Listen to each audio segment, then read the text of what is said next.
இந்த அரசு பெண்களுக்காக மகளிர் உரிமை தொகை கொடுக்கிறது என இந்த கவன ஈர்ப்பு தீர்மானத்துக்கு சற்றும் சம்பந்தம் இல்லாமல் பதில் அளித்திருக்கிறார். மகளிருக்கு உரிமை தொகை கொடுத்துட்டா பாலியல் சம்பவங்கள்ல பாதுகாப்பு கிடைச்சிரும் நினைக்கிறாரா முதலமைச்சர்? இதை நீங்கள் அரசியல் செய்ய வேண்டாம் என ஒரு சில கூட்டணி கட்சிகள் கூறுகிறார்கள். பாதிக்கப்பட்ட பெண்களுக்கு குரல் கொடுப்பது அரசியல் என்றால் அந்த அரசியலை பாரதிய ஜனதா கட்சி செய்யும். இவர்களுடைய திராவிட மாடல் அரசிலே பெண்களுக்கு பாதுகாப்பு இல்லை. ஒவ்வொரு நாளும் பெண்கள் பாலியல் கொடுமையால் பாதிக்கப்படுவதை இவர்கள் வேடிக்கை பார்த்து கொண்டிருக்கிறார்கள் என்பதை பாரதிய ஜனதா கட்சி வலியுறுத்துகிறது, இங்கு பதிவு செய்கிறது. அப்ப அனுதாபியே இத்தனை குற்ற வழக்குகளோடு அமைச்சரோடு நெருக்கமாக இருக்கிறார் என்றால் அப்போ ஒருவேளை கட்சியில பவர்ஃபுல் பதவி இருந்ததுன்னா அவர்களை நெருங்க முடியுமா? எஃப்ஐஆர் லீக் ஆனதுக்கு மத்திய அரசை குறை சொல்கிறார். இன்று சட்டப்பேரவையிலே அண்ணா பல்கலைக்கழக மாணவிக்கு நேர்ந்த கொடுமை தொடர்பாக சிறப்பு கவன ஈர்ப்பு தீர்மானம் எடுத்துக் கொள்ளப்பட்டது.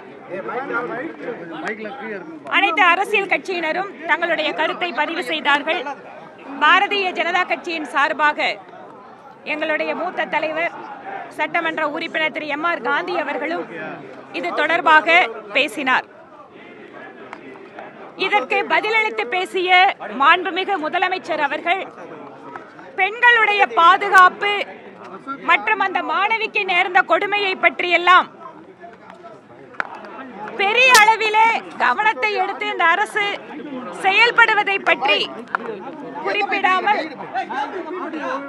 சம்பந்தமே இல்லாமல் பொள்ளாச்சி பாலியல் சம்பவத்தை பற்றி அதிகமாக பேசி மற்றும் அந்த குறிப்பிட்ட வழக்கில் தொடர்புடைய நபர் யாராக இருந்தாலும் நடவடிக்கை எடுப்போம் என்பதோடு முடித்துக் கொண்டிருக்கிறார்கள். இந்த அரசு பெண்களுக்காக மகளிர் உரிமை தொகை கொடுக்கிறது என இந்த கவன ஈர்ப்பு தீர்மானத்துக்கு சற்றும் சம்பந்தம் இல்லாமல் பதில் அளித்திருக்கிறார். மகளிருக்கு உரிமை தொகை கொடுத்துட்டா பாலியல் சம்பவங்கள்ல பாதுகாப்பு கிடைச்சிரும் நினைக்கிறாரா முதலமைச்சர்? ஒவ்வொரு நாளும் தமிழகத்திலே பெண்களுக்கு எதிரான பாலியல் கொடுமைகள் அதிகரித்துக் கொண்டிருக்கிறது. இதை நீங்கள் அரசியல் செய்ய வேண்டாம் என ஒரு சில கூட்டணி கட்சிகள் கூறுகிறார்கள். பாதிக்கப்பட்ட பெண்களுக்கு குரல் கொடுப்பது அரசியல் என்றால் அந்த அரசியலை பாரதிய ஜனதா கட்சி செய்யும்.